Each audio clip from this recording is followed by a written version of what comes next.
બધા લોકોની ઇન્ટરેસ્ટ હોય છે કે તમે ખાલી ચોપડા જ લખાવો છો કે પછી ખાવાનું જ બતાવો છો કે ફરવાનું જ બતાવો છો કે કયા વિષય ઉપર તમે અમને ભણાવશો, ટ્રેન કરશો? જો ટ્રાવેલ અને ટુરિઝમ છે ને બહુ મોટું, બહુ વર્સેટાઇલ ફિલ્ડ છે, એટલે ઘણા બધા સબ્જેક્ટને આપણે ટચ કરીએ છીએ. એટલે અલગ અલગ મોડ્યુલ્સ છે બધા.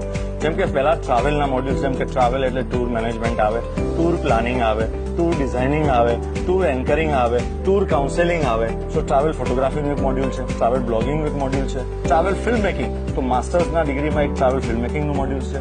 તો આવા બધા વર્સેટાઇલ ફિલ્ડને ભેગા કરીને એક મારો બેચલર્સ કે માસ્ટર્સ ડિગ્રી પ્રોગ્રામ બને છે. અને એમાં 60% થી વધારે મેં આપને જણાવ્યું એમ પ્રેક્ટિકલ હોય છે. કારણ કે પ્રેક્ટિકલ ફિલ્ડ છે. Travel is a practical field. તમે ક્લાસરૂમની અંદર 4 દિવાલની વચ્ચે એ એક સપોર્ટ છે, એ એક સમજ છે જે તમારે કેળવવાની અને પછી એને કરવાની.